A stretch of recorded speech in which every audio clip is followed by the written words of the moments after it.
Okay, hello everyone, and welcome to another episode of the Network Hour podcast. I am your professional development and career coach and networking guru, Molly Crease, and I am so excited to bring to you another episode again today. It's Monday, it's the start of the week. I know a lot of people don't like Mondays. I don't like Mondays because it's so much work. I am so excited to be here with you with a special guest speaker. Her name is Paula Tatum. Welcome to the Network Hour podcast, Paula. Thank you for having me, Molly. I'm excited to be on. So excited to have you. Now, guys, Paula is a socially conscious entrepreneur.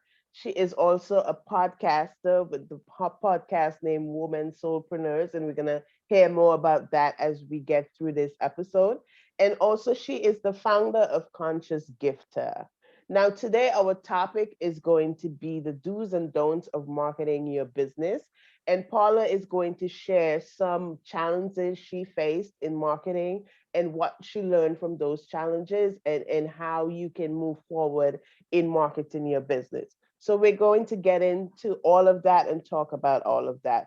But before we do that, I have some fun questions for Paula and you guys. You can do this with your friends as well if you have some questions or just want to break the ice. These are some really great questions. So my first question to Paula is meal prep or takeout? Oh, takeout. Definitely take out. Okay, the next question is soda or salsa? Seltzer. Salsa. I love salsa water as well. And are you a morning or a night person? Things have changed as I have kids, but I will still say I am a night person. I need a good hour before the kids wake up to become a human and a cup of coffee. That is great. And tell us about the worst professional advice you've ever had. I know we've gotten all of them, a lot of them. So tell us about the worst one. Yeah, mine was to not tell anybody that I was a mother in the interview. That's pretty terrible. I think that top a lot of words. So let's get into it, Paula. I want the listeners to know a lot more about Paula and who Paula is. So tell us a bit more about who Paula is. Tell us a bit about your background. Sure, I've worked in many different sales jobs, many different careers, but primarily sales, different types of sales. And I my first company I started was called Jacques in the City. It was a dog clothing company that was a startup after I had left a job on Wall Street. And it was a difficult time. It was 2008, 2009. And I worked on that for a couple of years, learned a lot about manufacturing, and it really turned me inside out about manufacturing and how these products were made and the companies that I was buying from. And I had children after that, Molly's my world changed. I had to have a little bit more of steady of a income. And so I went back to working for companies and sales and different things. And I also do a side hustle of tax preparation as well for clients. And I learned quickly that it really bothered me manufacturing. It bothered me how the products were made. It bothered me the people, were they being paid fairly and clear manufacturing. So that kind of grew into me becoming more socially conscious about the products I buy and the gifts I buy. And so that turned into Conscious Gifter, which I launched about 2.5 years ago, where I buy from vendors that I believe to the best ability are clear about their manufacturing and are doing socially good in the world. And I also have a podcast called Women Solopreneurs that I started during the pandemic to encourage other solopreneurs because you wear many different hats. It can be a very lonely place. And I felt like I had something to give and to say. And, it's been very therapeutic for me as well. And I love talking and I love talking to other women that are entrepreneurs. So tell us more about the podcast. What's the reason for the podcast? What's the Sure. what's the topics that you cover? Yeah. A little bit of everything. Yeah, so I mean, I cover topics that I feel that has affected my life. I talk to women, to learn tips about marketing, changes, mistakes that I've made, mistakes that other women have made to encourage other women that are solopreneurs because marketing is a big part, right? There's a big traffic jam there now because the world is all, went online. And so that was, I mean, I will say that marketing had a huge impact on me on it. Well, it has a huge impact on everybody, because if your marketing isn't right, you're probably not retaining new clients, and you're probably not maintaining clients. So it's I do a lot about marketing. I do a lot about, finding ways to grow your business, and hearing other women's stories. And I haven't did that recently in the second part of the year, just because my other work life has been very busy. But I absolutely love encouraging other women, and that was my whole goal, was to encourage, to learn from other women, and to hopefully help other women learn something and feel encouraged as a solopreneur. Yeah. I usually say entrepreneurship is not for the faint of heart. If you know you're not going to put all your work and effort into it, it's probably not a good idea to venture into Right. entrepreneurship. And marketing is a big part. I know Yeah. it's a headache for me. I can't do it all by myself. So usually Yeah. I go to the professionals to get it done for me. So tell us, what are some of the challenges you face yourself when marketing your business? Well, I mean, there was many different challenges, but the one thing that I really learned during the pandemic, I think like a lot of people that I've networked with, and maybe not a lot, but there was quite a few of us that, and when the pandemic started, whether you were already online or you were about to go online, people were like, the marketplace is going to be overwhelmed. It's going to be a traffic jam. We have to find new clients. And I think the one thing I learned was is you got to focus, even if you only have 3 or 4 clients, you need to focus first on maintaining those clients, Molly, and that your marketing is not just geared towards new customers, that you're looking at ways like reward programs. If you're selling a product or a service, I mean, having reward programs, referral programs, a market affiliation, learning more things to help the clients that you're with. Maybe they're not going to rebuy your service, but maybe you can offer them something to help grow your business and then benefit too. And it's a two-way street, right? You want to maintain these clients, and everybody wants something at the end. You can't just ask somebody for something and not expect them to want something. That's just how it works.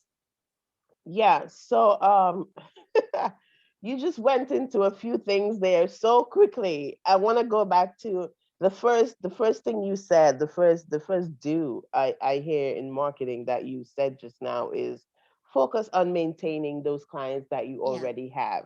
So how do you maintain those clients you already have? What are Well, some well, steps I you take? really think it's about, right, reaching out to them. I think during the pandemic, the companies that were selling products, that maybe the products were not valid during this time, per my experience talking to people over the last year, is really reaching out to them, and not at first just being about your products, your business, about reaching out, seeing how they're doing. It is a little odd if you don't know somebody. Somebody said, I don't know them, Paula. Why would I reach out and ask them, do they want a doggy treat, something like that? I said, I know, but you still have to say what's going on within your company, right? And Hmm. see how they're doing. Please let us know how you're doing. Um, I knew companies that did Zoom calls, for their customers. So that's one way to do it. They were holding Zoom calls that were free, that were 30-minute chats, like fireside chats, checking in on people. Um, they brought in, I knew a lady that brought in somebody that did a membership reward program. And it wasn't just to benefit when you were buying, it was to benefit when you referred somebody and you were getting points for that. So there's a lot of different ways. I know if you're selling a service, right, it's going to be a little different, right, than for member rewards. And I've heard people say that to me a lot. That doesn't make sense for the business I'm in. Well, you have to think outside the box. That's the companies that succeeded, Molly, and went above and beyond. Their marketing was on target, and they were thinking outside of their box for their customers, and Hmm. it is a lot of work to think outside the box and to move forward. But I think maintaining them is to check in on them, to look for programs, services, how you can benefit them. It is a two-way street. They need to be fed and you need to be fed, as I like to say. And so you have to think of different ways. I mean, membership rewards is just because I'm in the gift selling business, so it's a way that I think people really like this. Look at Starbucks. Look, I shouldn't even say large names, but yeah, look at the large companies, right, that do member reward programs, Hmm. um, and that people love it. getting something on your birthday, right? 10% off. Yeah. And again, I think you have to think too, if the client isn't going to be repurchasing, offering referral services, $10 referring somebody to your service, 25 for the second person, things of this nature, and maintaining, relationships, because it's all about relationships and checking in, doing things for your clientele that's free. Right. I mean, that's just how it is. You have to do something maybe once a month or every 6 weeks, doing something, a raffle, or doing a free giveaway, or doing a women fireside chat where somebody that maybe you could reach out to somebody in your community that's really, that your clients would be really interested in hearing. Yeah, those are all really, really great tips. I know some companies call it loyalty program as well Right. for the Loyalty custom, programs. Yeah. yeah, for the customers that have been loyal to them. But suppose I'm a fairly new business and I say to you, well, Paula, I can't afford to do all these things. I'm fairly new. I probably have one or two people that I think might be loyal to me, and those people might be my friends or families. I am more focused on I'm more focused on getting new clients because I need to build my clientele. What would you say to that person? I would say I was there with you, and I would say yes, but you still have to reach out. You still have to ask those one or two people. Be very vulnerable about where you are at and where you need to go. Um, check in on them first, and then talk to them about, do you know any other friends that might be interested in doing a fireside chat, Zoom? Do you know any people that might be interested in this raffle where we're having a lady or a man come speak about, that's somehow related to the industry you're in? I mean, I would say yes, if you only have one or two people, but you still have to maintain them. You really do. I mean, it's a lesson, Molly, I have learned the hard way. Yeah. You mentioned too that the product business and the service business is totally different. Oh, So 100%. what advice you would give to business owners, entrepreneurs that are on the service side of things in the service industry? Do they still have to do those membership programs and loyalty programs, incentives and all that stuff? I think, I do think so, Molly. I think it is a good way of maintaining, like people would say, but I'm a life coach. Yeah, but if you offer mini sessions, right? Group mini sessions once a month to loyalty, to the three people that you already have, bring a friend, earn 10 points, earn 30 points, and a free 30-minute live coaching session, or evaluation of where you're at, and what are the top three things you need to do to go to the next step in life, or something. You need to have something relative to whatever you're doing. But I'm sorry, I'm Molly. But you have to, I still think there has to be some type of engagement. You can't just say, I'm a life coach. There's no way to do this in the service industry. There is. But you may only have four people on the call. And I think that's something that people have to understand, that if you only have four people, that is what it is. That's where you're at now. There's no reason to be embarrassed. There's no reason to be upset. Tomorrow, you may grow from this. You may learn from this. You may see where you need to go. You may meet the person on that call that is going to lead you to the next client, to the next growth spot for you, that's going to tell the world about your services. So I do think you have to be engaged in the customers that you have in the service industry. And I still think you should be offering something. It has to be something. It can't just be a free coaching thing. I think you have to have, like, something like a loyalty program where if they come to this and they bring a friend, 10 points and things like this. And you see that, like we said, we see this with larger companies and how this has worked. It's just harder for solopreneurs and entrepreneurs because we don't have a CMO. We don't have 25 people helping us write and edit our plans. So it is different, but I think you just have to start somewhere. You're going to make mistakes. And if you're not making mistakes, you're not learning. Yeah, that is such great advice, Paula. You've even given me some tips, so that is so awesome. That is such great advice. What about because you, like you said, for sole entrepreneurs, it's really more difficult because sometimes you're the only person that's running your business. What would you Right. say about navigating social media? Because a lot of marketing experts will tell you that you need to be on some sort of social media. So what's your advice on that? And Molly, my God, I'm not the woman to talk about social media, but I can tell you my experience. So I hired about 29 million social media people, and I will tell you that it wasn't 29 million, but Molly, I did a lot of freelancing, and I found a lot of people, and it's a really tough market because that is, I will say for me, I think people try to go on too many of the platforms, and you have to figure out. Like I said before, I have failed at social media. I'm not here to say that I know everything, but what I can tell you in my experiences, I think you have to focus on one platform. And I do think if you can collaborate with somebody, and you just keep on.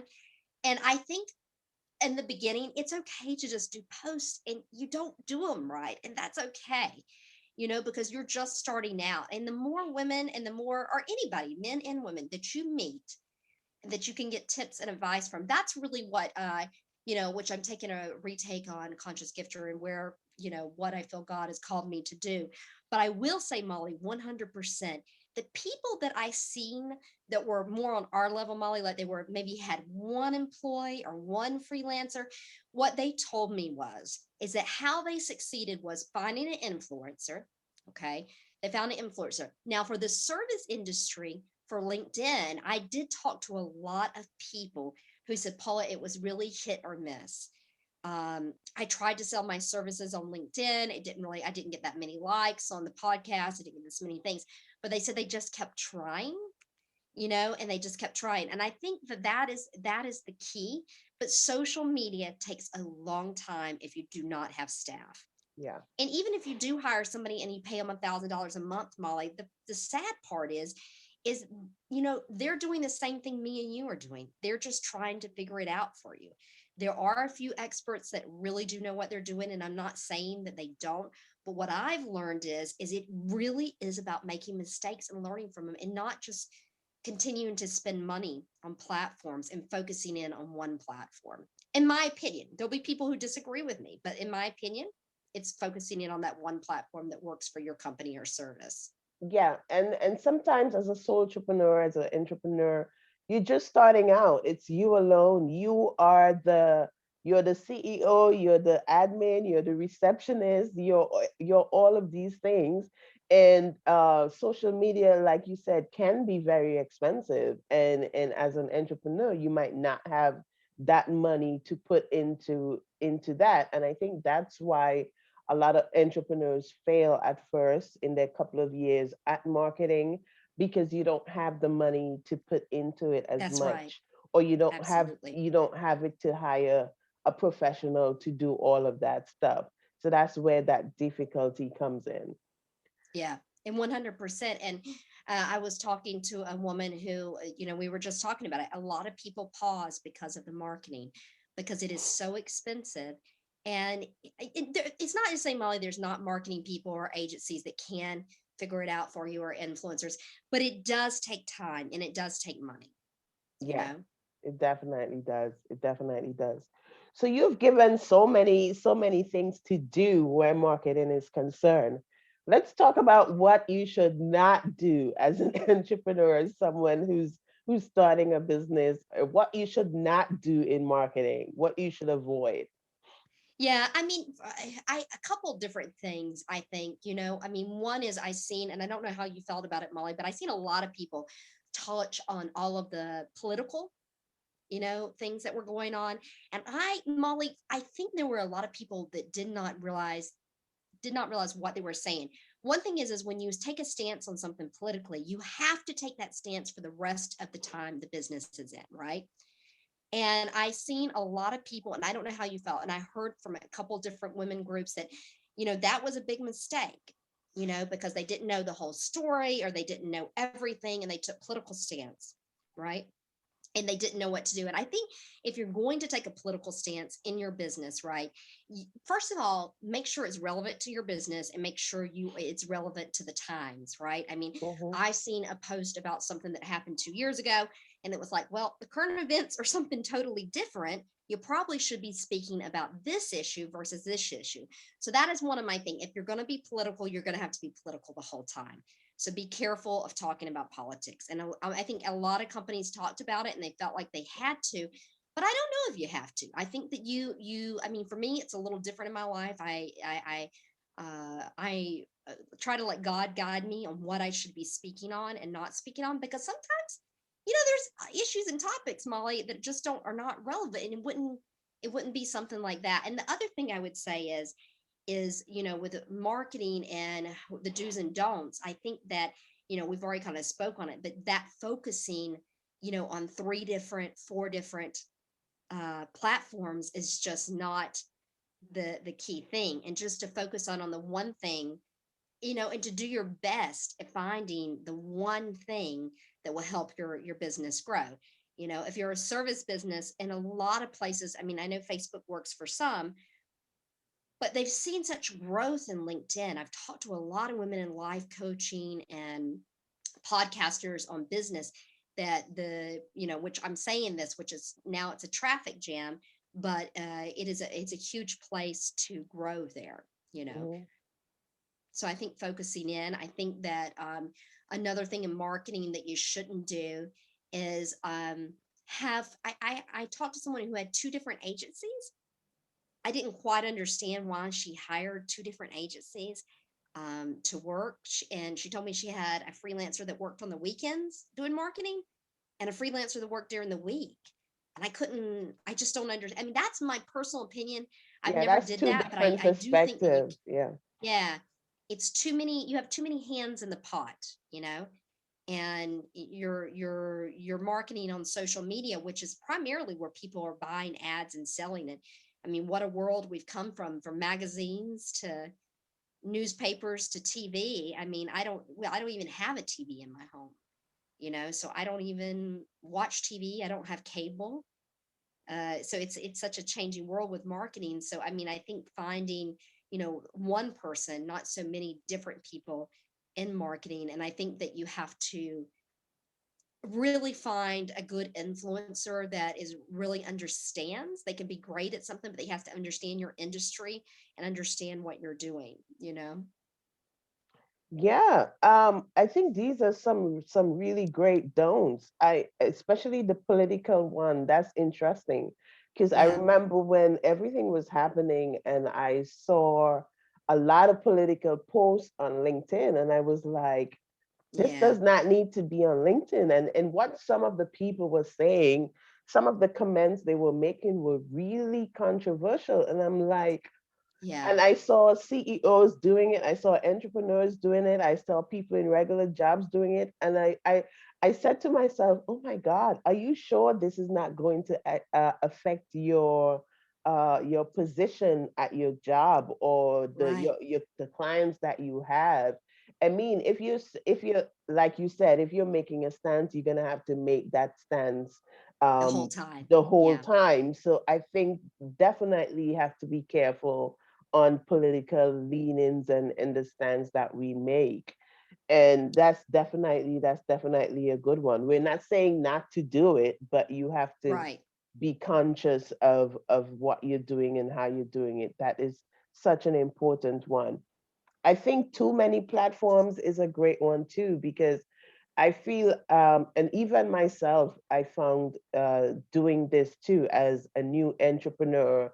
You want to get your business out there, you want to get as much visibility, as much exposure. So you try to do everything all at once. And sometimes certain platforms might not be correct for the business that you Right. have.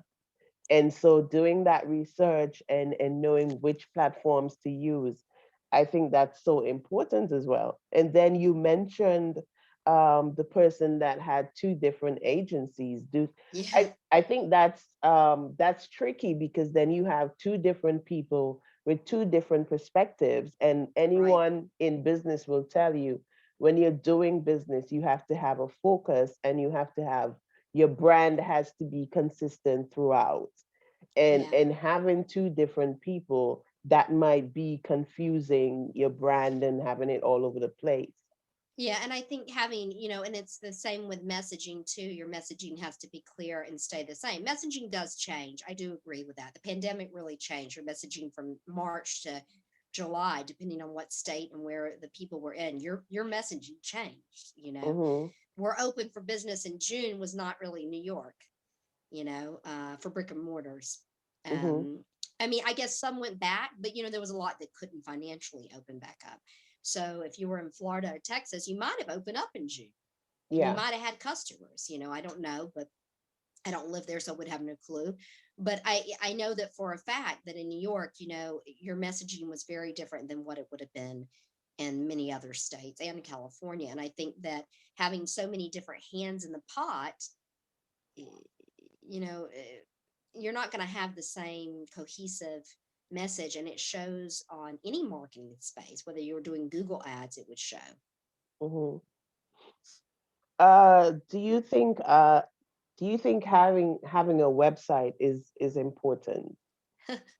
That's arguable, right? These days, it is very arguable. It depends on what you do, right? If you have Yeah. products, you almost have to. But then there's Facebook shopping, there's Instagram shopping. Mm-hmm. I think you do still have to have a website, Molly. I still think that is valuable. And like I said before, technology has changed so much that it has made it so easy to do so many things. It also complicates things. I'm not going to lie to you. I feel overwhelmed by technology and won't start doing certain things because I feel like I can't figure out how to download something or to do something. I'm technology challenged in my 40s, and I definitely am not probably the average New Yorker where I just don't. It's just not for me. But I do think that the website, I think it's kind of like your base or your home shop. And you're seeing like there was a large brand that just was on Fifth Avenue in Manhattan. Um, I don't remember the name of the brand, but yeah, she, very famous brand.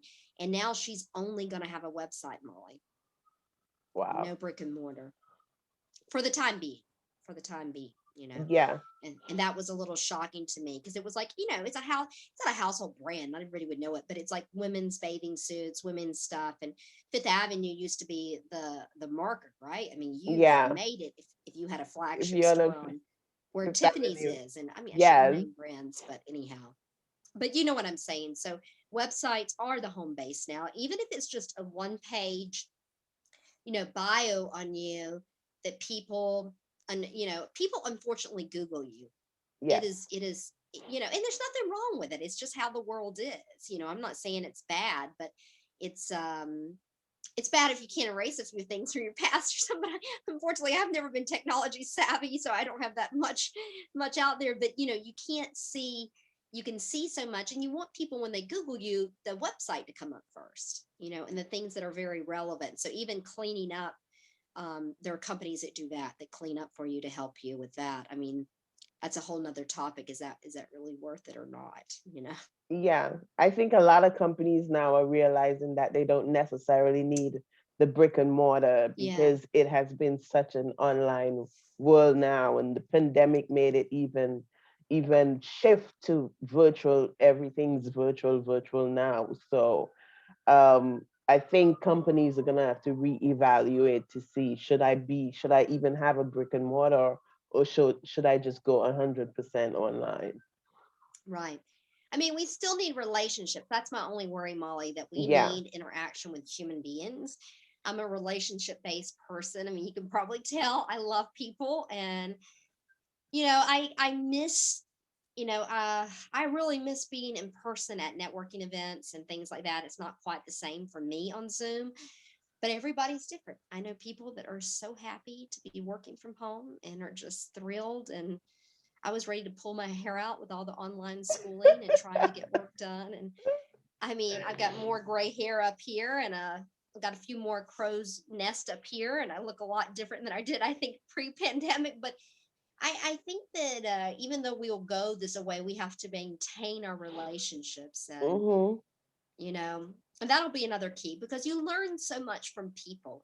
You're not Yeah. learning from robots. Yeah, you can read something on a website, but I feel 10 times more encouraged, Molly, to talk to somebody and to listen to how their story was and what they learned from marketing, right? It's all about the relationships. Yeah. I'm not gonna lie to you, I like working from home, but I do miss going to my networking events and Yeah. socializing with my people and stuff. Like I do miss that part of it. So Yeah. Paula, this has been so great. You've given such great tips on marketing. I think our listeners are going to walk away with some really valuable tips on how to really navigate this life of marketing your business. What do you have any last words or any last tips that you want to give our listeners on marketing that they should really never forget about? You have to try. You have to try something. In marketing, you're going to fail at things, but if you're not failing, you're not making mistakes, you're not going to learn. So you just got to get out there and try. You're not going to know probably which platform without trying one or two, but give it your best shot. Um, if you give up too early, you never know what you can obtain by just keep trying to learn the ropes and ask people questions. Ask people within your network, how are you doing with marketing? What's going on? That's really been a key for me during this pandemic, is to talk to other women about how they're doing marketing and how what's working for them. Yeah, that has been so important because what I've been hearing from every guest that I've spoken to is ask for help. Be Yeah, Do not be afraid to ask for that's help, right. and that is so very much important. So, my takeaways that I'm getting from you, Paula, and from us talking about this marketing is, especially for the do's, focus on maintaining those clients that you already have. You might Yep. want to look into a loyalty or membership reward program, Yep. outreach, Zoom calls, just checking in on your loyal customers. And those loyal customers are going to bring in new clients because word of mouth and referrals are important, right? Absolutely. And giving incentives, that's great. I'm hearing that you're telling me that the don'ts is to not to shift away from political stance, but when you take a stance, realize that Yeah. you're gonna have to stick with it. And also don't focus on too many platforms, focus on the ones that work for your business, and also have a clear and concise message for your business. And also don't have too many different agencies that's working on your Yeah. marketing, because you want to have that real central focus and make sure your brand is speaking the same thing. When people Right. are looking at your website or whatever you have, they want to see that you have that clear, consistent message. So those are some really, really great tips, and I thank you so much for coming through. I know we had a little hiccup and we had to start over, but it's been great, and I thank you so much, Paula, for coming by and for talking to us about the do's and don'ts of marketing. I think we all learned some real valuable lessons when we're going through this life of business and entrepreneurship and all these things. And just quickly tell us about women soulpreneurs. Where can they find your podcast, Yep. listen to your podcast? Tell us about how people can connect with you and stuff like that.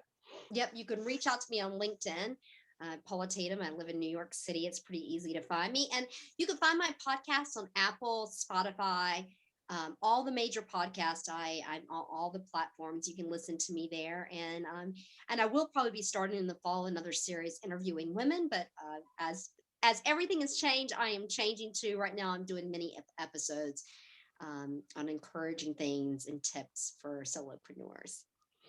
Thank you so much, Paula. This has been great. And guys, every time before I leave this episode, I always leave a quote with our listeners. And today's quote is, to be the best, you must be able to handle the worst. And There you so go. you That is cannot very you, good, you Molly. cannot be the best until you've gone through some challenges and some obstacles and overcome them. So the quote is, to be the best, you must be able to handle the worst. Thank you so much again, Paula. Thank you guys for listening. This has been another episode of the Network Hour podcast. Please remember to like, share, subscribe, download, send it to a friend, listen to it. Um, Visit us, follow We Network Services on LinkedIn, Facebook, Instagram, and YouTube. All of this information will be in the podcast notes. We thank you so much again for listening, and we hope you have a great week. Thank you, Thank you, everyone. Molly. Have a wonderful and productive and joyful week. Thank you, Paula.